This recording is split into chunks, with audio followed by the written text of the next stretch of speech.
기도하겠습니다. 사랑해 주님 아버지 감사를 드립니다. 오늘 귀한 날 저희를 불러주시고 또한 같이 예배할 수 있게 하심에 감사를 드립니다. 하나님 임마누엘 교회 가운데 주님 함께하여 주시옵시고 이곳에 모인 모든 성도들 주님의 은혜 안에 거룩하게 주님을 예배하며 평생을 주님을 섬기며 나아갈 수 있는 귀한 성도로서 또한 귀한 교회로서 모든 걸 감당할 수 있도록 주님께서 인도하시고 붙들어 주시옵소서. 함께 오늘 말씀 나눌 때 주님 함께하여 주시옵시고 하나님 동일한 은혜를 경험할 수 있는 귀한 시간 되게 하시며 부족한 종의 입술을 통해서 말씀이 선포될 때에 하나님 함께 은혜 받을 수 있는 귀한 시간 되기를 간절히 원합니다. 주여 인도하시고 붙들어 주시옵소서. 함께 하실 것들을 기대하며 예수 그리스도 이름으로 간절히 기도드리옵나이다. 아멘. 할렐루야. 우리 옆에 분들하고 인사 나누도록 하겠습니다. 귀한 자리에 잘 오셨습니다. 저만 얘기하면 좀 그렇잖아요. 그래서 저희 아내가 이제 인사를 할 거예요. 그래서 제가 아직 태국어가 서툴어서 통역 듣는 거는 어느 정도 되는데 말을 잘 제가 이제 소통은 이제 제가 거의 다 되긴 하는데 이제 말이 제가 태국어가 어렵잖아요. 저는 한국어만 쓰다가 태국어를 쓰니까 어려운데 그래도 안 되는 언어로 제가 통역을 하면서 이제 인사하는 시간 갖도록 하겠습니다. 아짱 꺼이나까 하나 내남 하이나까 자니까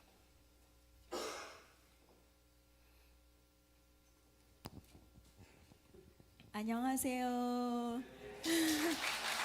สวัสดีค่ะ 안녕하세요. 저는 다랏 카차치와입니다. ตอนนี้อายุ40 ปีค่ะ 천재의 나이는 40세입니다. แล้วก็ตอนนี้ก็รับใช้พระเจ้าที่กรุงเทพค่ะ 떠니 맞아. 지금은 태국 방콕에서 사역을 하고 있습니다.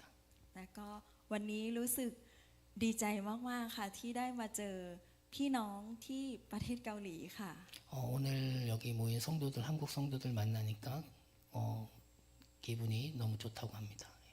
เพราะว่าได้อธิษฐานกับพระเจ้าว่าอยากมาที่ประเทศเกาหลีแล้วก็อยากได้มาเจอกับพี่น้องที่เกาหลีค่ะ 오늘 하나님께서 저에게 말씀해 주시기를 한국 분들하고 만나니까 너무 좋다고 합니다. แล้วก็รู้สึกถึงความรักนะคะของพระเจ้าที่คริสตจักรของประเทศเกาหลีด้วย 한국 교회 분들도 한국 교회 분위기가 사랑스럽고 하나님이 축복하는 교회 같다고 그렇게 말을 하고 있습니다. อาเมนแล้วก็รู้สึกว่าผู้รับใช้อาจารย์ทุกท่านมีความเชื่อแล้วก็เป็นแบบอย่างที่ดีมากๆค่ะ 갑자기 단어가 생각이 안 나. 제가 한국어가 갑자기 생각이 안 나서 이게 사랑스럽고 저기 목사님과 성도님들 보니까 이게 캄락이 사랑스럽다는 뜻이거든요. 너무 사랑스럽고 자기가 본인이 생각하기에 느낌이 그렇다고 합니다. ค่ะก็รู้สึกขอบคุณพระเจ้าที่ได้แต่งงานได้เป็นเรียกว่าได้เป็นครอบครัวกับประเทศเกาหลีค่ะ 한국에서 저랑 결혼을 하는데 한국 사람들과 만나는데 모든 사람들이 가족 같다고 합니다.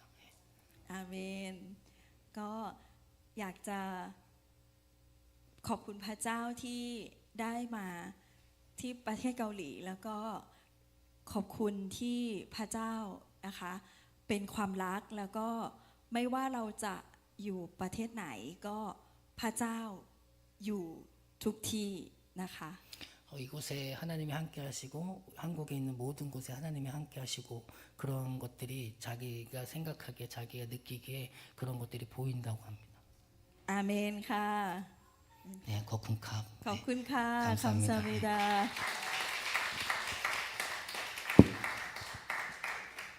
아내가 태국어로 해도 제가 한국어로 번역해도 뭐라고 하는지 모르시니까 제가 막 번역해도 그냥 네 아멘 하면 제가 이제 태국어를 배운 지는 4개월밖에 안 됐어요. 근데 4개월밖에 안 됐는데 태국인 아내를 만난 지는 한 1년 좀 넘게 됐어요. 왜냐면 이제 언어 교환으로 만났거든요. 언어 교환으로 이제 목사님 소개로, 선교사님 소개로 만났는데 언어 교환하면서 이제 제가 좀 마음에 들어서 고백을 했거든요.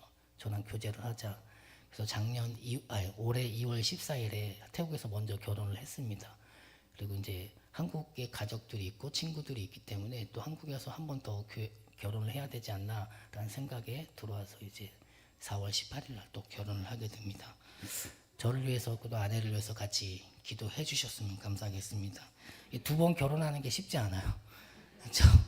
재정적으로도 만만치 않고 이게 생각을 되게 많이 해야 돼요. 막 이게 어떻게 해야 되고 태국에서는 이제 아내가 다 이렇게 꾸려 나갔는데 결혼식, 근데 저는 한국에서 제가 다 꾸려 나가야 되잖아요. 이게 남자가 이거 하기가 쉽지 않잖아요. 여자랑 같이 해야 되는데 근데 쉽지 않은데도 불구하고 그래도 태국에서 한번 경험이 있었으니까 그런 부분들 같이 챙겨가면서 같이 잘 하고 있습니다.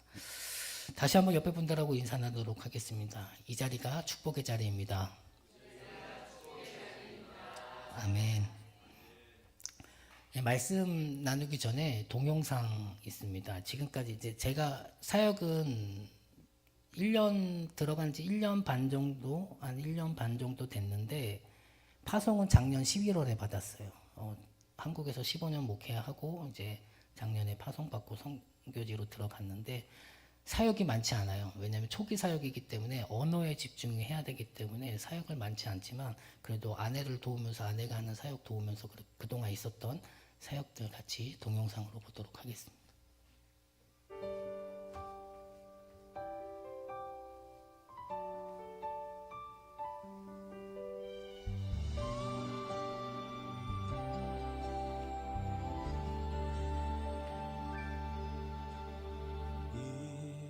이곳에 생명샘 솟아나 눈물 고작 지나갈 때에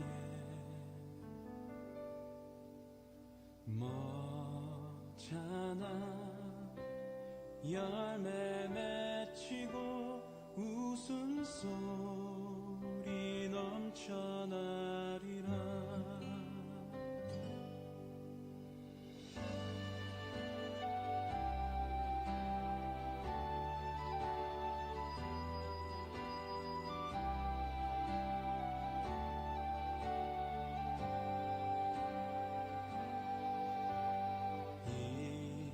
이곳에 생명샘 솟아나 눈물 고작 지나갈 때에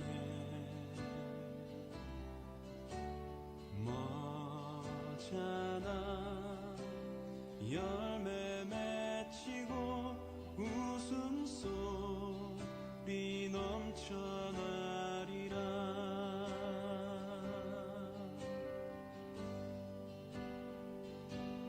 꽃들도 구름도 바람도 넓은 바다도 찬양하라 찬양하라 예수를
영상으로 제가 사역하는 걸 다 보여드리지 못하지만 그래도 영상 속에 있는 게 이제 지금까지 했던 사역들의 전부입니다. 왜냐하면 제가 1년 전에는 선교사 신분이 아니었기 때문에 선교 사역을 감당을 할 수가 없었어요. 근데 선교사 파송 받고 나가서 이제 5개월 동안 있었던 일, 그리고 선교사 파송 받기 전에는 아까 보셨듯이 한국어 교실을 열어서 그 되지도 않는 태국어를 써가면서 이제 한국어를 가리키는데 잘 따라오시더라고요. 이게 한국어에 관심이 많아요, 태국 분들이. 그리고 한국에 대한 관심이 엄청 많아요.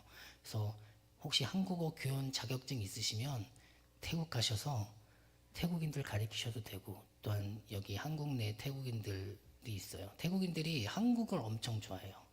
그래서 태국인들이 한국을 엄청 좋아하고 한국인들을 좋아합니다. 그래서 제 안에도 저를 좋아했던 것 같아요. 그런 로망이 있었던 것 같아요. 물어보니까 외국 사람하고 결혼하는 그런 로망이 있었던 것 같은데, 한국인 그리고 사역자에 대한 로망이 있었던 것 같아요. 같이 사역할 수 있는 사람을 만나게 해달라. 저는 사역자 만나기 싫다고 했거든요. 한국에 있을 때도 누가 사역자를 소개시켜주면 다 싫다고 했어요. 근데 하나님이 사역자를 만나게 하셨어요. 하나님이. 저는 싫다고 했는데 제가 싫은 거잖아요. 근데 하나님은 싫어하지 않으셨던 것 같아요. 하나님은 좋아하셨던 것 같아요. 사역자를 만나서 같이 사역하고 동역하고, 그리고 제가 태국에 가니까 태국 사람을 붙여달라게 해달라고 제가 들어갈 때 그런 기도를 했어요. 사역자는 얘기 안 하고 태국인이라도 좋습니다. 결혼할 수 있는 동반자를 만나게 해주세요 하고 기도하고 들어갔는데 6개월 만에 하나님께서 보내주셔서 이제 만나서 교제하고 그렇게 결혼을 하게 되었습니다. 너무 축복인 것 같아요. 제가 하나님께서 체국으로 보내주신 그 축복이요. 사람의 일은 알 수 없잖아요. 근데 하나님의 계획은 우리가 알 수가 없어요. 그래서 제가 어떻게 하든지 뭐 결혼 안 하겠다 이런 얘기는 안 했어요. 하나님 앞에 결혼하겠습니다. 근데 들어가서 태국인이라도 좋으니 꼭 만나게 해주세요 라고 기도하면서 들어갔는데 하나님께서 저를 축복해 주셔서, 또한 예쁜 아내 만나게 해주셔서 너무 감사하고 그런 삶을 지내고 있습니다. 아까 말했듯이 저는 태국 선교사 김충국 선교사입니다. 파송된 지 5개월밖에 되지 않은 초기 선교사입니다. 초짜라고 하죠. 초짜 선교사. 아무것도 모르는. 한국에서 15년 목회했다고 해서 그거 가지고 태국 들어간다고 해서 되는 게 아닌 것 같아요. 어떤 문화에 대한 이해도 있어야 되고 언어도 해야 되고 쉽지 않은 것 같아요. 근데 1년 반을 살아보니까 사람 사는 데는 뭐예요? 다 똑같다예요. 제가 느낀 거예요. 외국인도 똑같고 같이 사는 사람들도 다 똑같다. 언어만 틀릴 뿐이지 이해도는 똑같은 것 같아요. 사람의 정도 있고 태국 사람들이 정이 엄청 많아요. 그래서 뭐 이렇게 웃음의 나라라고 이야기하잖아요. 웃는 나라라고 이야기하는데 안에도 되게 잘 웃어요. 그래서 웃음이란 단어가 태국어로 임이라는 뜻이거든요. 임. 그래서 임 이렇게 웃는 태국 사람들이 그렇게 잘 웃어요. 그래서 정이 너무 많고 저가 이제 적응하는 데는 그렇게 어렵지 않았던 것 같아요. 저도 막 사람들하고 이렇게 나누는 걸 되게 좋아해서 그런 부분들이 있는데, 들어가서 제가 어떤 사역들을 하고 어떤 것들을 보여주고 이런 것들은 제가 나눌 수가 없어요. 5개월밖에 되지 않았기 때문에 내가 뭘 했고 뭘 하자 이렇게 할 수는 없지만, 그래도 지금까지 있었던 사역들, 하나님께서 저에게 보여주셨던 새 사역들, 새 일들을 이 시간에 말씀을 통해서 같이 나누고자 합니다. 제가 태국에 들어가면서 이 결정이 맞는지, 내가 들어가야 되는 게 맞는지라는 그런 생각을 해봤어요. 그리고 기도를 했었어요. 하나님, 제가 들어가는 게 맞습니까? 선교 가는 게 맞습니까? 한국에서 15년 목회하고 계속 목회하면, 한국에서 목회하면 편할 텐데, 물론 목회가 편한 건 아니에요, 여러분. 목회하면 좀 더 편할 텐데 왜 굳이 태국에 들어가서 그렇게 선교할 생각을 가지고 들어가려고 하냐라는 그런 의문점이 있어요. 제 안에 의문점이 있었는데, 그래서 기도를 했죠. 하나님, 이게 맞습니까? 하나님, 내가 들어가는 게 맞습니까? 라고 기도를 했습니다. 일주일 정도를 기도를 했어요. 하나님이 응답이 없으셨어요. 또 한 번 기도해보자 하고 또 기도를 했어요. 근데 응답이 없으시죠. 계속 기도했죠.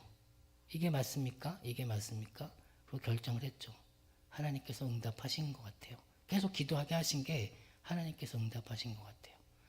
그러니까 제가 하려고 하는 게 아니라 하나님이 해주셔야 제가 갈 수 있는 거잖아요. 하나님이 함께 해주셔야 갈 수 있는데 그럼에도 불구하고 제가 기도는 해야 되잖아요. 이 계속해서 기도했다라는 게 저는 하나님께서 응답한 것 같아요. 그래, 기도하니까 너가 기도하니까 하나님께서 보내주시겠지라는 그런 막연한 생각이 아니라 하나님께서 저를 감당해 주시겠지, 함께 하시겠지라는 그런 마음을 저에게 주셔서 들어갔습니다. 그리고 지금까지 있었는데, 그래서 제 생각은 하나님께서 이 길 가운데 제가 하는 선교는 아직 시작은 안 했지만 그럼에도 불구하고 하나님의 이 길을 함께 하신다라는 마음을 품고 지금까지 그 확신을 가지고, 믿음의 확신을 가지고 제 안에 가지고 있었던 어떤 두려움과 그런 불안들을 다 내려놓고 넘어서서 담대하게 발을 내딛게 해주는 그런 힘이 되었던 것 같아요. 하나님께서 주신 그 기도의 제목들이. 저는 인천과 단양에서 한 15년 사역을 했습니다. 인천에서 한 10년, 그리고 이제 전도사부터 시작해서 수련목 끝나고 이제 안수받고 단양으로 내려갔었는데, 단양에서 5년 반 정도 부목사로 있었다가 하나님의 부름을 받고 2024년 9월에 가방 하나, 캐리어 하나 들고 태국으로 들어갔습니다. 아무것도 모르는 상태에서 들어갔어요. 그때는 선교사 신분이 아니라 아까 말했듯이 언어를 먼저 시작하자 하고 들어갔습니다. 원래 대부분 선교사들이 파송받고 들어가거든요. 근데 저는 특이한 케이스였어요. 먼저 들어가 있다가 파송을 뒤늦게 받는 케이스였어요. 그런 케이스는 별로 없거든요. 물어보니까 그런 케이스는 별로 없었던 것 같아요. 그래서 저는 언어를 시작하자 하고 먼저 1년을 들어갔습니다. 그리고 지금은 정식 선교사의 신분을 가지고 사역을 하고 있습니다. 제가 아직 사역은 하지 않지만 1년 한 달에 한 번씩 설교를 전하러 가는 곳이 있어요. 이제 제가 원래 가려고 했던 그 선교지, 사역지, 지금은 태국 동북부에 있는 이산 지역에 있는 코라시라는 지역인데, 지금 제가 거기에 사역을 두지 않고 방콕에서 언어 훈련을 하고 있고, 이 언어 훈련이 끝나면 그곳으로 이동해서 사역을 하게 됩니다. 우리가 우리의 삶 가운데 하나님께서 어떻게 하실지 모르잖아요. 내가 어떻게 하고 이런 것들을 내가 모르잖아요. 그러니까 하나님께서 그것들을 하나하나 챙겨 가시는 것 같아요. 언어 끝내고 그리고 가라. 언어를 마치고 가라. 그래서 1년 먼저 하나님께서 먼저 보내주신 것 같아요. 그래서 지금은 어느 정도 익숙해요. 언어가. 아직 완벽하게 익숙하진 않지만 어느 정도 대화할 수 있는 정도는 되고 있습니다. 그래서 선교사님들이 그래요. 빠르게 언어를 빨리 한다라고 이렇게 이야기해요. 저보고 언어를 빨리 한다. 제가 왜 그랬냐면 단어를 주구장창 외웠어요. 4개월 동안. 그 공부 책에 있는 단어들을 주구장창 외우고 그냥 문장을 만들었던 게 아니라 단어로 얘기를 했어요. 단어를 얘기로 하니까 그게 통하더라고요. 단어만 얘기해도 통하더라고요. 아내랑 얘기할 때는 단어로 얘기하고 처음에 단어로 얘기했어요. 지금은 그래도 문장을 좀 만들어서 얘기를 하거든요. 태국인 아내가 있으니까 이게 이점이 있어요. 왜냐하면 저는 누구랑 같이 계속 대화를 하는 거예요? 태국인하고 대화를 하잖아요. 한국인하고 대화하는 게 아니라 익숙해요. 그래서 그런 것도 다 하나님의 뜻인 것 같아요. 하나님께서 아내를 보내주신 것도 그것도 빨리 태국어를 배워서 빨리 태국인들과 교제하고 태국인들에게 설교를 전할 수 있는, 아직까지는 설교까지는 안 되지만 그럼에도 불구하고 대화할 수 있는 것까지는 지금 돼서 너무도 감사합니다. 제가 방콕에 있을 동안 주일 성수와 예배를 드려야 되잖아요. 그래서 예배를 드려야 되는데 예배 드릴 곳을 찾다가 방콕 한인 감리교회, 예전에 저희 모교에 있었던 목사님이 세웠던 교회거든요. 그곳에서 이제 같이 한인교회를 다녔어요. 한인교회를 다니다가 한인교회 안에 태국인 교회가 있거든요. 썽사왕 교회라고, 이게 큰 빛이라는 뜻이에요. 썽사왕 교회. 그곳에서 아내를 만났고 아내와 같이 사역을 지금 하고 있습니다. 그리고 아내를 도와서 찬양인도, 아내는 이제 그교 담임 전도사거든요. 그래서 설교 매 주일 집회를 인도하고 저는 이제 찬양인도 그리고 방송 같은 거 도와주고 있는데, 지금은 초기 선교사기 때문에 내가 할 수 있는 게 없기 때문에 아내를 도와서 내가 태국인들을 향해서 복음을 전하자 이런 마음을 갖고 이제 태국인 교회에 들어가서 이제 태국인 교회에서 사역한 지는 아직 도와준 지는 한 6개월 정도 됐습니다. 1년 정도는 한국인 교회에 있다가 이제 태국인 교회 같이 들어가서 사역을 하고 있고, 하나님께서 일을 하려고 하는데 계속해서 저는 언어만 했으면 좋겠다고 생각을 했는데 하나님께서는 계속 일을 붙여주시더라고요. 어떤 일을 해라, 어떤 일을 해라, 이 일을 해라, 이 일을 감당하라. 끊임없이 하나님께서 일을 붙여주시는 것 같아요. 제가 하는 게 아니라 저는 싫은데, 솔직히 15년 동안 부목사 하다가 이제 1년 정도 언어만 하다가 좀 언어만 하자, 좀 쉬면서 언어만 하자 그랬는데 목회자는 쉬면 안 되는 것 같아요. 하나님께서 목회자는 쉬지 말라고 하시는 것 같아요. 하나님 안에서 쉬어라 그러는 것 같아요. 하나님 안에서 쉬어라. 그게 뭐예요? 하나님의 일을 감당하면서 하나님의 계획 안에서 살아가라 라는 것 같아요. 계속 저는 좀 쉬고 싶었는데, 좀 1년 동안 언어하면서 좀 안식을 누리고 싶었는데 하나님은 그러시지 않는 것 같아요. 계속해서 일을 붙여주시고 함께 하시고, 그 48세가 되는 이 나이가 되는 동안 짝을 못 만나서 이렇게 고민하고 걱정하고, 이렇게 저는 걱정 안 했는데 주변에서 걱정이 많았어요. 저는 걱정 안 해요. 저는 혼자 살면 되니까 그냥 걱정 안 하는데 주변은 저 보면 왜 결혼 안 하냐, 왜 결혼 안 하냐, 빨리 결혼해라, 만나라. 제가 그게 있어요. 여자 앞에서 수줍음이 많아요. 이게 말을 잘 못해요. 근데 태국인은 언어가 안 통하잖아요.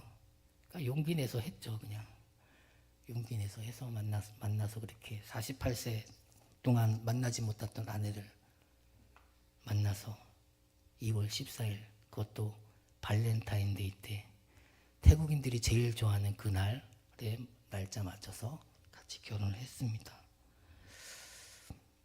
저희 아내 소개 잠깐 할게요. 저희 아내는 웨슬리 신학교라는 곳에서 이제 신학 4년을 마치고 이제 2년 과정, 대학원 과정을 마치고 이제 마치진 않고 이제 1년 과정에 들어갔고, 그것을 마치면 이제 목사 안수를 받아요.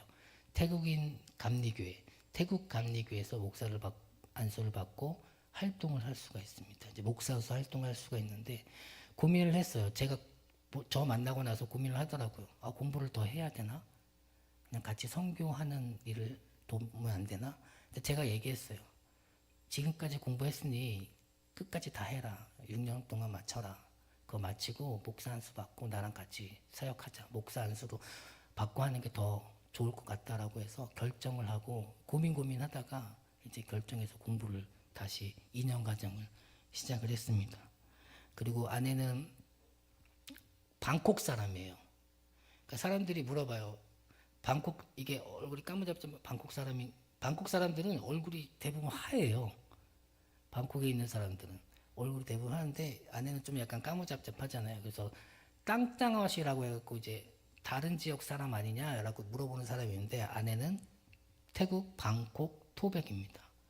방콕 사람입니다. 그래서 방콕에서 자랐고 방콕에서 지금까지 40세, 아내가 아까 말했듯이 40세. 아내도 늦게 결혼한 거예요. 태국인이 빨리 결혼하거든요. 20살 넘어서 이렇게 빨리빨리 결혼하는데 아내는 아직까지 짝을 못 만났다고 이야기하더라고요. 자기가 원하는 짝을 못 만나서 자기도 늦게 결혼한다라고 얘기해서 자기도 짝을 못 만났고 저도 짝을 못 만나서 이제 짝을 못 만난 사람끼리 딱 만나서 결혼하니까 너무 좋은 것 같아요. 그러니까 저도 너무 좋고, 왜냐하면 태국인 아내를 같이 사역을 할 수 있게 해서 하나님께서 저에게 축복을 주신 것 같아요. 너무 좋아요. 너무. 저만 좋은가요? 예, 다 좋아하시는 것 같아요. 오늘 말씀의 제목이 보면은 이제 말씀을 같이 나눌 텐데, 오늘 말씀의 제목을 보면 예수 그리스도의 꿈을 품는 자라는 말씀을 가지고 같이 나눌 텐데, 우리의 삶을 통해서 하나님께서 우리에게 주시고자 하는 그런 이야기들을, 내가 어떤 꿈을 꾸고 내가 어떤 삶을 살아가고 내가 예수님 안에서 어떤 마음을 가지고 살아가는지 우리가 다 아는 말씀이잖아요. 마태복음 28장 18절에서 20절 말씀은 다 아는 말씀인데, 우리가 삶 속에서 우리의 마음을 가지고 하나님과 생활하고 하나님과 동행해야 되는데, 그 안에서 내가 어떤 꿈을 가지고 하나님과 동행을 하고 있는가라는 생각을 해봐야 된다는 거죠. 내가 예수님의 꿈을 품은 자인가? 내가 예수님과 동행하는 자인가? 내가 예수님과 함께하는 자인가? 그러기 위해서 우리가 해야 될 일은 뭐냐면 그냥 예배드리고 끝나는 것이 아니라 내 안에 있었던, 내게 주셨던 그 예수님의 은혜, 하나님의 은혜, 내 안에 주셨던 그 갈망, 내 안에 주셨던 그 은혜들을 어떻게 해야 되는 거예요? 흘려보내야 되잖아요. 그냥 요 안에서 끝나는 것이 아니라 하나님 안에서 흘려보내야 된다는 거죠. 우리가 그런 이야기를 하잖아요. 이 시대에는 복음을 전하기 힘든 시대라고 이야기하잖아요. 한국도 마찬가지죠. 지금은 한국도 선교지라고 이야기합니다. 선교지. 제가 단양에 있었잖아요. 단양은 불교 지역이에요. 불교 구구 지역이에요. 불교, 저희 교회, 제가 섬기던 교회 바로 뒤편에 도로 하나 끼고 절이 있어요. 바로 뒤에 절. 그리고 교회. 그러니까 단양이 그런 지역인데 그럼에도 불구하고 하나님은 그곳에서도 함께 하시는 거죠. 하나님은 그곳에서도 역사하신다는 거예요. 이 땅에 많은 성도들이 복음이 이미 충분히 전해졌다라고 생각을 하는 것 같아요. 우리나라에도 교회가 얼마나 많이 있고 전 세계에 많은 교회가 있는데 이 정도면 복음이 충만해지신 것이 아닌가라는 그런 막연한 생각을 하게 된다는 거죠. 복음을 전하지 않는 교회는 뭐예요? 교회라고 할 수가 없어요.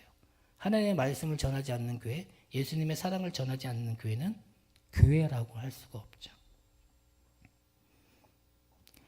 이런 생각도 하시는 분들이 있을 거예요. 왜 선교를 해야 되나? 저도 예전에 그런 생각했어요. 청년 때 그런 생각했어요. 이 단기 선교 많이 가잖아요. 그런 생각했었어요. 단기 선교 그 돈 모아서 그냥 도와주면 안 되나? 그런 생각도 했었어요. 그 비행기 값 엄청 많이 들어가잖아요. 그 뭐 단기 선교 한 번 갈 때마다 2천만 원, 막 3천만 원 이렇게 들어가잖아요. 그냥 그 돈 보내주면 안 되나? 라는 생각도 했었어요. 청년 때. 그러면 더 도움이 되지 않을까? 근데 그거 아닌 것 같아요. 왜냐하면 사람의 마음에 먼저 품어줘야 되거든요. 내가 복음을 전한다, 내가 그리스도의 향기를 전한다 라는 그 마음이 심겨져야지 그 마음을 계속 가져가거든요. 근데 돈만 주면 뭐예요?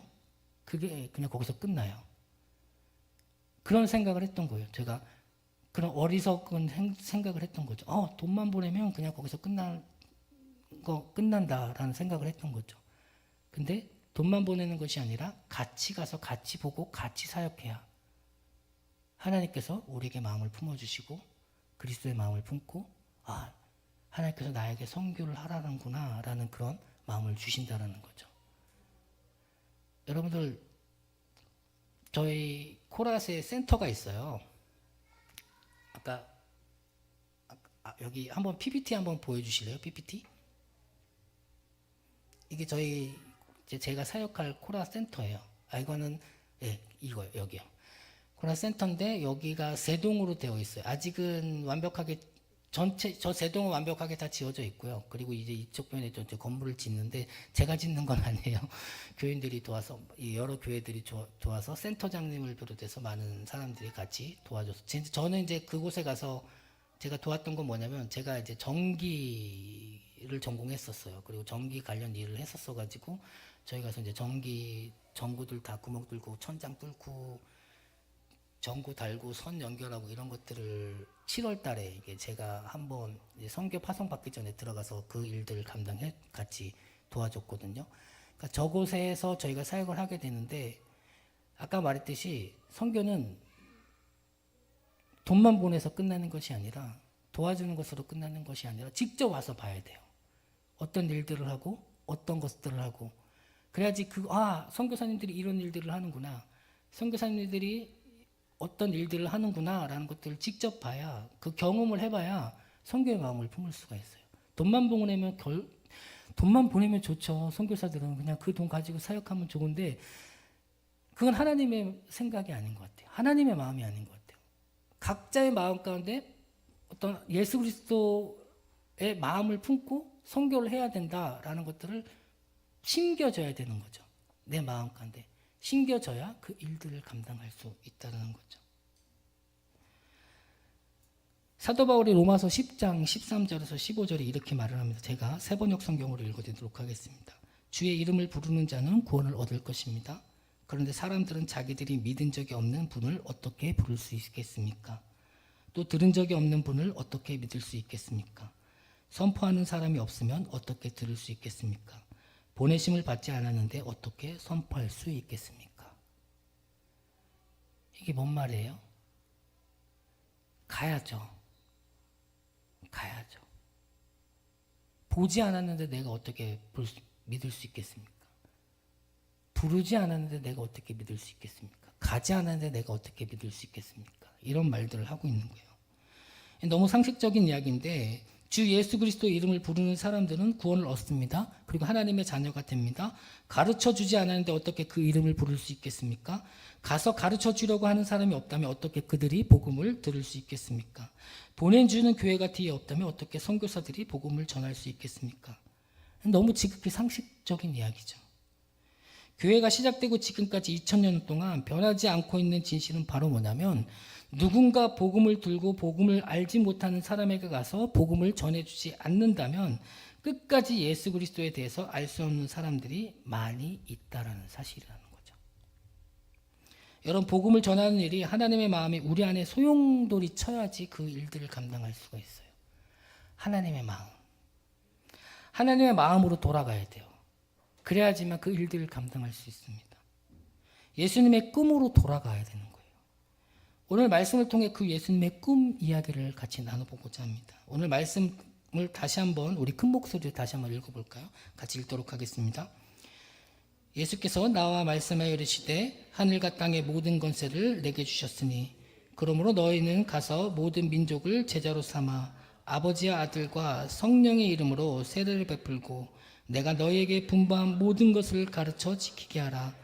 볼지어다 내가 세상 끝날까지 너희와 항상 함께 있으리라 하시니라. 이건 바로 뭐냐면 예수님의 이야기예요. 예수님이 말씀하신 거예요. 이거 예수님의 꿈입니다.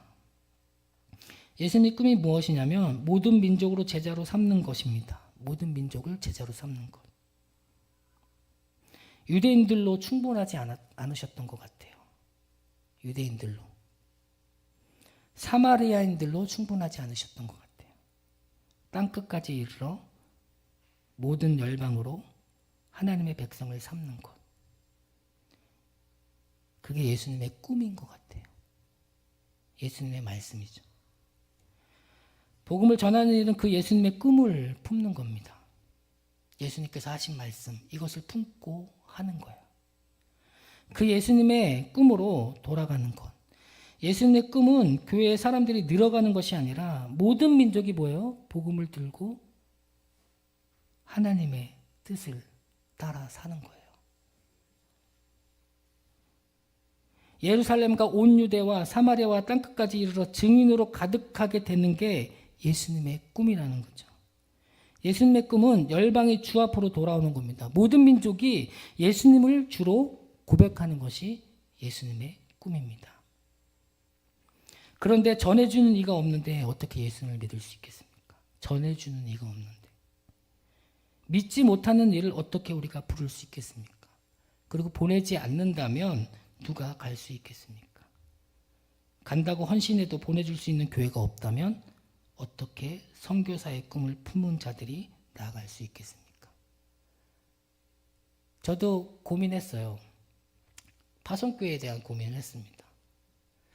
제가 사역하고 있는 교회에서 파송을 해줄까? 그런 고민이 있었어요. 근데 제가 원래 그 교회를 사임을 하고 나왔습니다.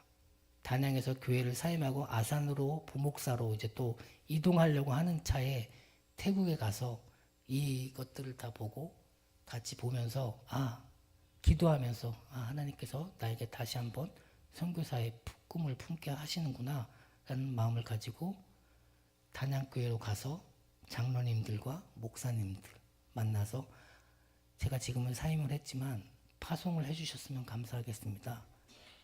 근데 바로 응답하셨어요. 어떻게 응답하셨냐면 좋아. 김충국 목사가 가는 곳에 우리가 도와줄 수 있어.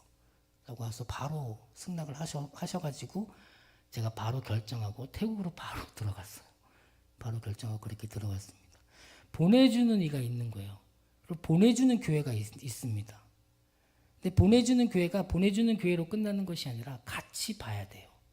사역을 무슨 사역을 하는지, 무슨 일들을 하는지, 그 선교사가 어떤 일들을 감당하고 있는지, 그곳에서 예수님이 어떤 역사를 하고 계시는지, 하나님이 어떤 은혜를 그곳에 품게 하시는지를 같이 봐야 된다는 거죠.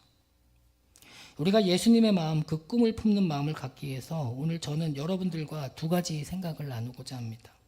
이 두 가지 묵상의 내용은 여러분들의 마음에 이게 내가 정말 복음을 전하는 교회가 되어야 하는구나, 내가 복음을 전하는 사람이 되어야 하는구나 라는 그 발걸음을 인도하게 되는 말씀이 되기를 주님의 이름으로 축복합니다.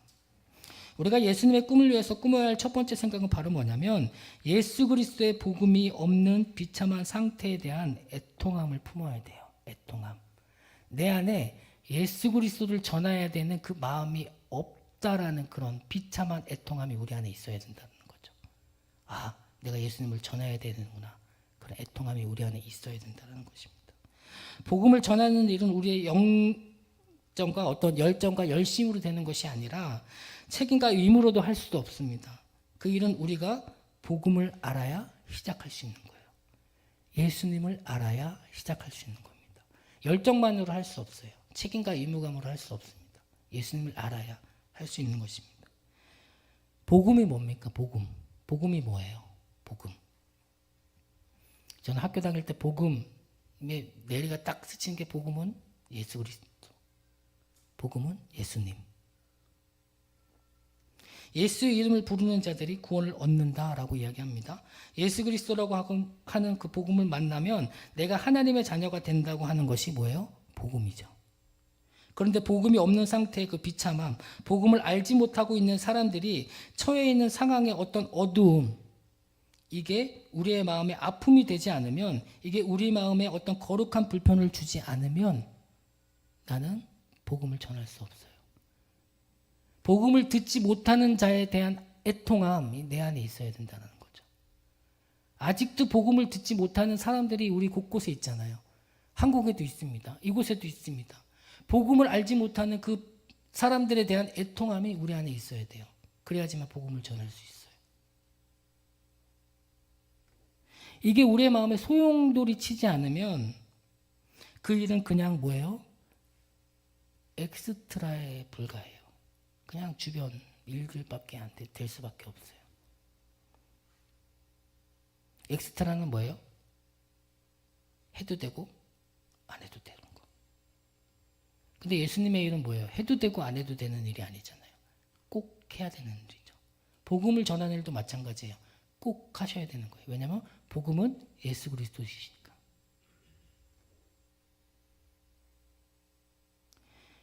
여러분, 선교하는 교회, 예수님의 꿈을 품는 교회가 되기 위해서는 의무감과 책임감보다는 복음에 대한 뭐예요? 확신이 우리 안에 있어야 돼요. 예수를 믿으면 하나님의 자녀가 된다라는 그 확신이 내 안에 있어야 되고, 그 확신을 가지고 세상 가운데 나가서 복음을 알지 못하는 사람들에게 전해야지, 그 알지 못하는 사람들의 애통함이 우리 안에 있어야지만 그것을 할 수가 있다는 거죠. 우리가 왜 복음을 증거해야 되는가?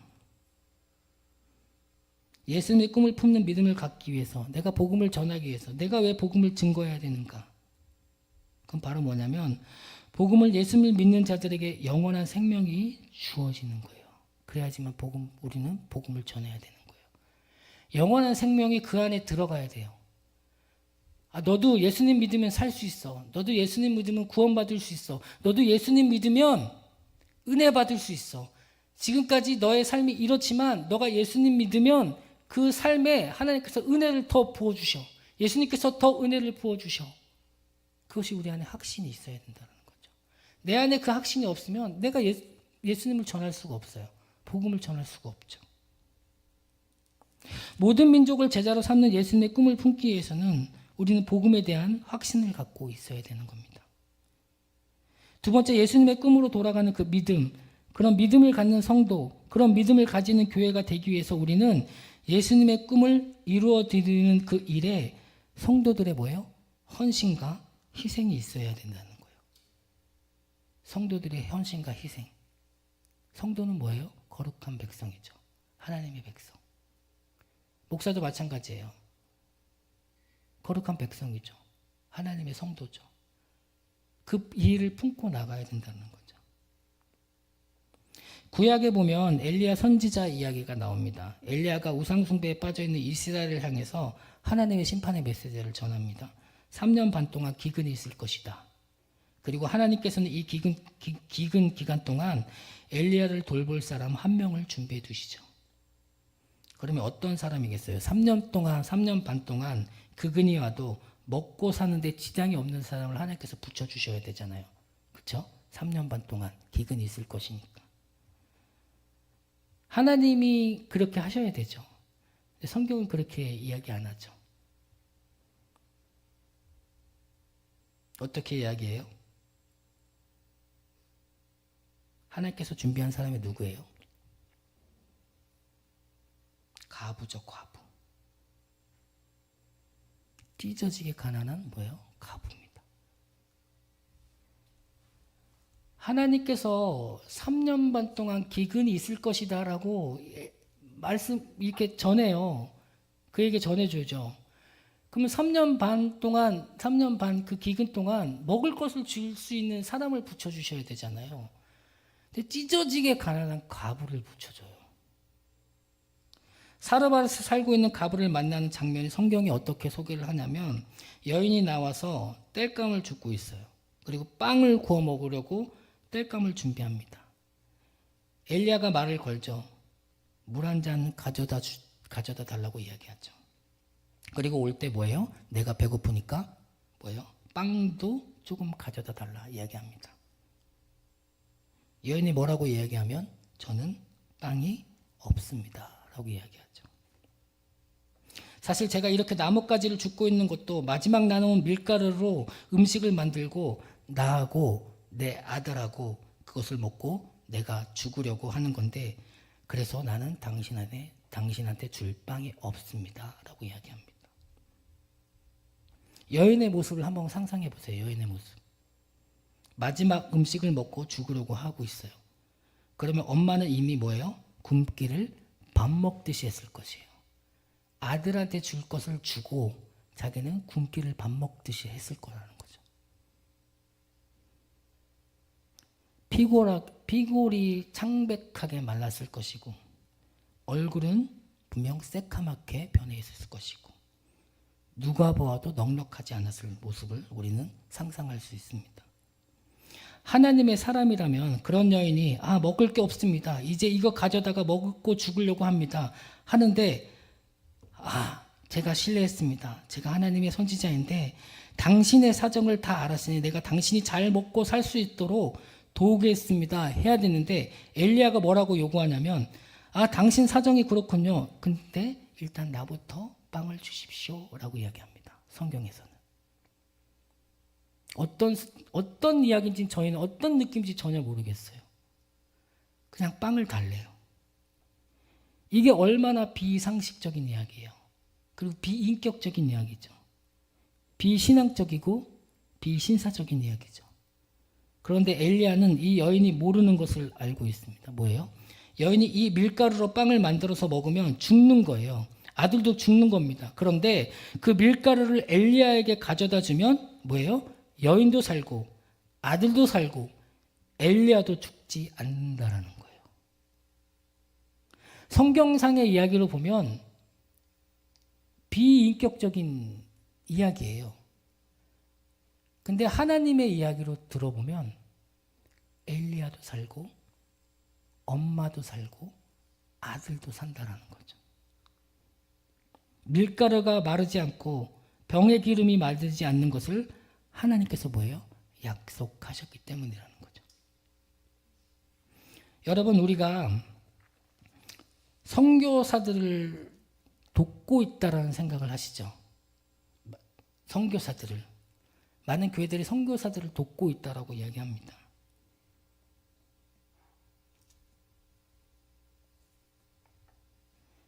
아니에요. 하나님이 도우시는 거예요. 사람이 도우는 게 아니라 하나님이 도우시는 거예요. 사람은 절대 도울 수 없습니다. 하나님이 도우신다는 거예요. 여러분, 우리가 그들을 돕지 않으면 우리는 뭐예요? 죽는 거예요. 우리가 우리의 쓸 것을 포기하고 우리의 가질 것을 포기하고 선교사를 후원하고 도울 때 우리가 그들을 돕는 게 아니라 하나님이 그들을 도우시는 거예요. 하나님께서 여러분들의 마음에 품어주시는 거예요. 사역을, 복음을 전하는 일에 감당할 수 있는 사역자들, 선교사들을 도우라 라고 하나님께서 품어주시는 거죠. 인간의 생각이 아니죠. 이건 다 하나님의 생각이시라는 거죠. 우리가 우리도 밀가루 먹잖아요. 우리도 밀가루를 먹잖아요. 그렇죠? 밀가루가 있잖아요. 그렇죠? 여기서도 밀가루라고 표현을 했는데 정확히 모르겠어요. 밀가루로 표현을 했는데 밀가루였는지 무슨 가루였는지 정확히 모르겠지만 그럼에도 불구하고 먹잖아요. 그러면 우리는 끝나는 거예요. 그런데 우리가 그 밀가루를 뭐예요?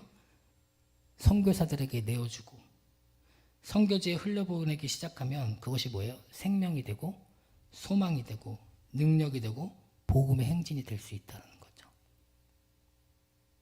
그냥 사람의 일에서 끝나요. 근데 하나님의 일은 뭐예요? 계속 된다는 거죠. 하나님께서 원하시는 것들이 있어요. 하나님께서 말씀하시는 것들이 있어요. 우리에게 주시는 것들이 무엇이냐? 복음을 전하는 일. 하나님께서 그 일들을 우리에게 주시는 거예요. 그래서 여러분들이 그냥 여기서 끝나는 것이 아니라 하나님 내가 할 수 있는 것이 무엇이 있습니까? 하나님 내가 예수님과 함께 할 수 있는 것이 무엇이 있습니까? 내가 예수님과 동행해야 되는데 예수님의 꿈을 품는 것, 예수님의 꿈을 가지고 사는 사람이 되려면 내가 어떻게 해야 되겠습니까? 라는 그런 소망을 품고 기도하며 나아가야 된다는 거죠. 엘리야가 그렇게 당당할 수 있었던 이유는 여인을 살리는 유일한 방법은 뭐예요? 여인이 마지막 밀가루로 엘리야를 향해서 쓰는 거예요. 그리고 여러분 예수님의 꿈은 뭐예요? 마지막 밀가루를 놓아드리는 헌신과 희생 안에서 자라나는 겁니다. 헌신 없이 어떻게 교회가 만들어지겠습니까? 헌신 없이 어떻게 복음을 전할 수 있겠습니까? 여러분 누군가는 희생하니까 누군가는 헌신하니까 그 복음을 전하는 일이 가능한 거예요. 저와 여러분이 그 헌신과 희생의 역할을 감당하는 자들이 되기를 주님의 이름으로 축복합니다. 예수님의 꿈을 이루어가는 성도들이 되기를 원해요. 예수님의 꿈은 뭐예요? 가서 제자 삼으라. 모든 민족을 향해서. 그것이 우리 안에 품어져야 된다는 거죠. 그냥 물질로 후원하는 것으로 끝나는 것이 아니라 그들을 위해서 같이 기도해주고 그들을 위해서 함께 해주고 그들이 어떤 생활을 하는지 어떤 마음을 품고 일을 하고 있는지 가서 보고 직접 확인하고 그리고 같이 기도할 수 있는 그런 현장을 보고 다시 돌아와서 그들과 함께 그들을 위해서 기도할 수 있는 그런 마음이 우리 안에 있어야 된다는 거죠. 내가 복음을 전할 수 있는 지금은 한국에서는 복음을 전할 수 있지만 외국에 있는 많은 복음을 믿지 않는 영혼들 그들을 위해서 내가 전할 수는 없지만 지금 현재에서 전할 수 없지만 그 일들을 감당하고 있는 사역자들, 선교사들이 있잖아요. 그들을 위해서 같이 기도해 주시는 저와 여러분들을 간절히 원합니다. 저만 기도해 주는 것이 아니라 그곳에 있는 모든 선교사들, 세계 열방에 나가 있는 모든 선교사를 위해서 같이 기도해 주셨으면 좋겠어요. 이곳에 있는 모든 은혜들을 흘려보냈으면 좋겠어요. 여기서 끝나는 것이 아니라 그런 여러분들 되기를 간절히 원합니다. 예수님의 꿈을 품는 자, 예수님께 함께하는 자, 그리고 복음을 전하는 자, 예수 그리스도의 향기를 흘려보내는 자들이 되었으면 좋겠어요. 아멘. 아멘. 그런 여러분들 되기를 간절히 원합니다. 주님의 이름으로 축복합니다. 우리 같이 기도하도록 하겠습니다. 사랑의 하나님, 오늘도 하나님의 말씀을 나누게 하셨음에 감사를 드립니다. 주님을 향한 믿음으로 우리의 삶이 드려지는 시간이 된 줄 믿습니다. 우리의 삶이 날마다 하나님의 위에 줄이고 목마른 자들이 되게 하여 주시옵시고 하나님께 주신 은혜들을 품고 나아갈 수 있는 우리들이 되기를 간절히 원합니다.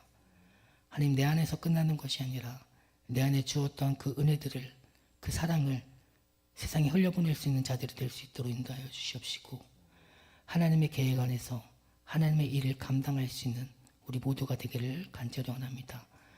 단 이 임마누엘 교회가 주님의 일을 감당할 수 있는 그 꿈을 품게 하여 주시옵시고 또한 선교의 꿈을 품게 하여 주시옵소서. 예수 그리스도의 꿈을 품게 하여 주시옵소서. 복음을 전하는 일에 열심을 다할 수 있는 그런 꿈을 품게 하여 주시옵소서. 함께 하실 것들을 기대하며 예수 그리스도 이름으로 간절히 기도드리옵나이다. 아멘. 네네. 예. PPT 늦었지만 잠깐 어떤 일들을 했는지. 여기는 지금 방콕 한인교회예요. 제가 이제 처음에 갔던 교회, 한인교회. 이게 예배당이거든요. 되게 이뻐요. 제가 지금 요 교회에서 수요 기도의 찬양 인도를 하고 있습니다. 감당하고 있고, 이제 가끔 목사님이 부재 중일 때 설교 이게 감당하고 있습니다. 예, 넘겨주시면. 네, 이렇게 있습니다. 하나 더, 예. 이건 이제 성사학교회, 저희 아내가 담임하고 있는 성사학교회 찬양팀이에요. 찬양을 저한테 도움을 달랬던 게 뭐냐면, 이게 음정 박자를 잘 못 맞춰요. 그래서 이제 제가 먼저 치고 나가야 이제 같이 따라오긴 하는데, 이제 그런 일들을 도와주는 일들을 하고 있어요. 제가 음정 어떻게 해야 되는지, 찬양 어떻게 해야 되는지 그런 것들을 도와주고 있습니다. 네, 넘겨주시면. 이게 이제 성도들인데 성도들이 많지 않아요. 방콕에는 성도들이 그렇게 많지 않아요. 그러니까 치앙마이는 가면은 막 족속들, 여러 족속들이 모여서 이렇게 예배 드리는데, 방콕이 수도가 진짜 쉽지 않아요. 전도하기가 쉽지 않아요. 그럼에도 불구하고 한두 명씩 이렇게 옵니다. 저기 계신 분이 담당 선교사님이에요. 여기 이게 태국인처럼 생기신 그 왼쪽에 키 크신 분 한 분 계시죠. 한국 이제 선교사님이신데 저랑 나이가 같은 선교사님인데 이 교회 담당 이제 관리해주고 계시는 선교사님. 빠르게 설명을 해주세요. 예, 이제 설교하는 안에 설교하는 장면이고, 이건 웨슬리 신학교 학생들 같이 찍었던 사진입니다. 예. 안에 졸업한 사진 있고요. 그리고 이제 이게 세미나가 자주 열려요. 그러면 가서 이제 찬양 도와주고 하는 것들을 하고 있습니다.